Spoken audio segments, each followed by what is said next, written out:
So one issue that's come up a lot recently is this, what is the role of regulators in the adoption of RegTech? Many vendors believe that regulators should actively promote the use of RegTech. And as you can see in our survey, 83% of participants said they are keen for regulators to take a more proactive role in this promotion of RegTech solutions, which is no surprise here. And to date, regulators have approached this issue in different ways. You can see here from the different quotes that, the FCA, for example, called for RegTech firms to press their own case for the greater adoption of digital compliance solutions. By contrast, the Hong Kong Monetary Authority launched a 2-year roadmap to promote RegTech adoption in the Hong Kong banking sector. So it really varies based off the industry, based on the country, these conflicting issues around what is the role of regulators in terms of RegTech solutions. So I'm keen to hear from our panelists here around these issues. So what do you see the role of the regulator to be at the present time? I'll hand this off to you, Jay. Yeah, I think at the present time, regulators are doing a lot on the innovation side, but probably not enough sometimes that I see internally. When we talk to our clients, some of the biggest issues they have today that they can't solve is the classification, the understanding, and just purely aggregation of all of the regulatory rules that apply to them across the world from different regulators, not just financial regulators, but you've got financial regulators, data privacy regulators, health and safety, environmental. So you've got hundreds, if not thousands of regulators which are applicable to you, and each one is publishing their rules in a very different way.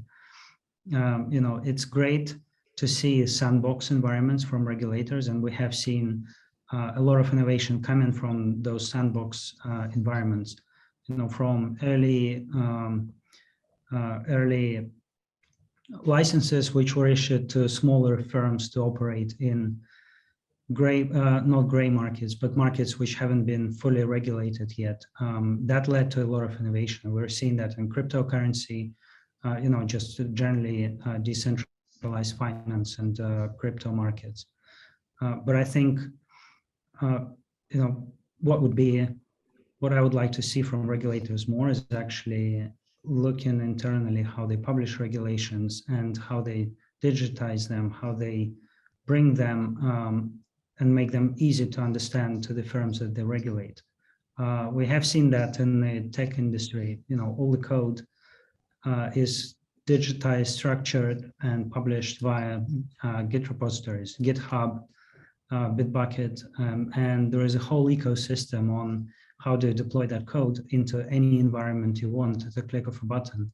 Why can't we have the same thing where you've got regulations which are completely digital and which are interacting with internal systems? Yep. And I want to pose this next question to you, Sarah, possibly you, Robert. What actions or initiatives would you like to see taken from regulators?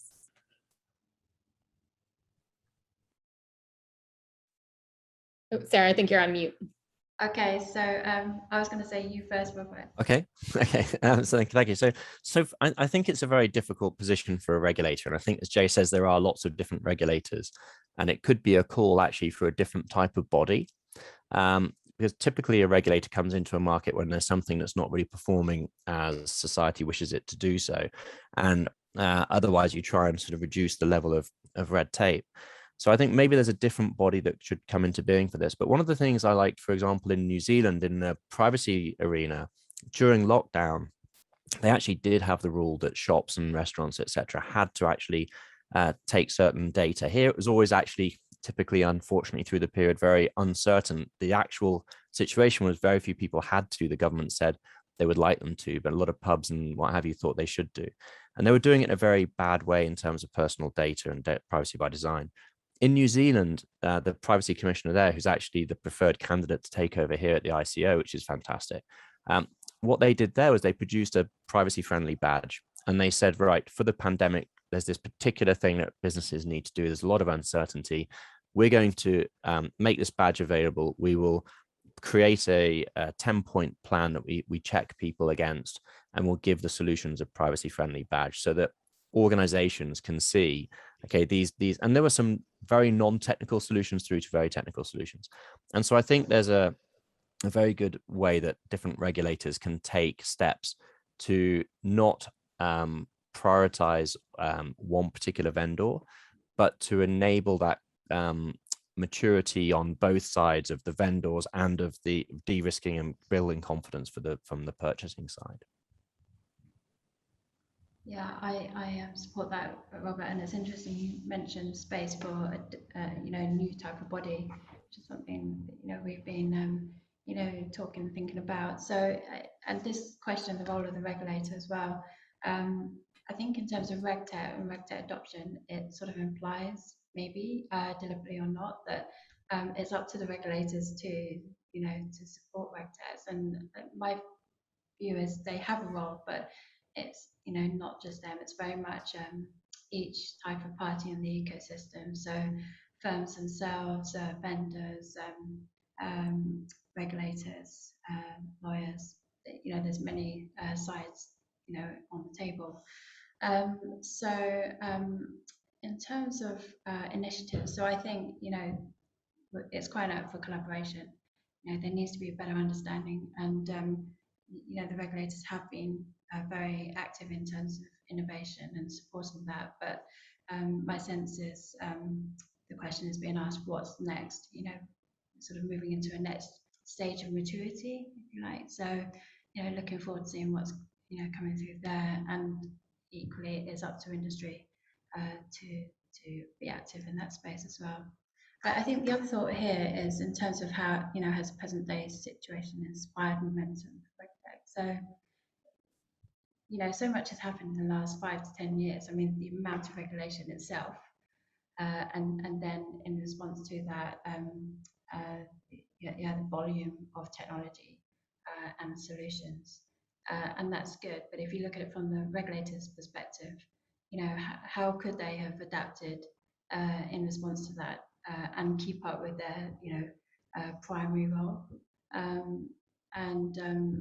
You can't just sort of develop capabilities and expertise and systems and all sorts overnight, and they're battling with the questions around crypto and blockchain and so on, and the financial ecosystem has changed as well. So we've moved from just being incumbents to a lot of fintechs. So there's a huge amount of change there. So the role of the regulator, without supporting RegTech, is enough in itself. So it's an interesting space. I'd like to add to that, if that's okay. Echoing what Robert and Sarah both rightly said, I think, the role of the regulator. We've got it when we look at RegTech. We have to remember that it's not just financial services. It hits across any sector with regulation. So the regulators that should be involved are across multiple industries. Therefore, what Sarah said about having an independent body that kind of sits in the middle, I think is a great idea. And we need to start looking into that with key industry stakeholders running that. I've worked a lot with regulators throughout the years, certainly in the RegTech sense, where I've actually told them, we need to take you to our offices, show you the technology so you can get your heads around the technology, and therefore your policies and the way you write them will be more informed. There has to be an understanding of all of that. So having a financial services regulator regulating a healthcare RegTech product isn't going to work. The parameters are going to be different. The insights need to be different. So we need to take that into consideration. That's why I really am quite vocal about this in terms of advocating to have an independent body. Especially, we have huge new entrants as well from the big techs that there needs to be regulation there, but who's going to regulate them? And it's not up to the financial services regulators to regulate a tech vendor, for example. It needs to have an independent body that has a grasp of the understanding, not just regulatory perspective, but from a business operational perspective across the board. So anyway, that's my 2 cents on that. I'm very vocal about that. I'm passionate about that. It's important who regulates. Yeah, that's why it's great to have you on the panel, Nirvana, because I just did that default thing and slipped into just talking about financial services. But yeah, I think no, not at all. Yeah, no, absolutely. And, RegTech has been, in a way, kind of been adopted by financial services. So that's why we're kind of hearing more about it. But there's other sectors as well. That's why I'm kind of seeing a danger in us going down that route. And if you like crypto, for example, and the way the regulations are coming out in regards to that, it's a different product and instrument. But the view is, well, we'll just treat it as another instrument. Well, we need to look at it slightly differently because it's a different thing, So it's about changing legacy thinking, legacy way of doing things, and really looking at a more innovative approach, more holistic and all-encompassing approach with a view to having compliance by design at the onset to mitigate risk, but also having that open-mindedness to see what else is possible. If anything, the pandemic has kind of made us become more open-minded in terms of that. I'll get off my soapbox now. In terms of present-day situation, so ESG, you can't look anywhere without hearing about that. And from an investment perspective, I'm hearing a lot of capital is moving away from the more sort of traditional early types of RegTech towards ESG. So Vasile, I don't know if you agree with that or what your view is. Yeah, I think what we are saying is ESG become almost like a paramount in almost in every portfolio we're looking. We actually introduced, we hired ESG officer Talis. So we're now supporting every portfolio company that wants to introduce their policies. Part of the term sheet, we're introducing that they need to be ESG compliant, and I think that becomes almost mandatory. So I think that's a big shift, and I think this would be also partially driven what we will see in the regulation and compliance.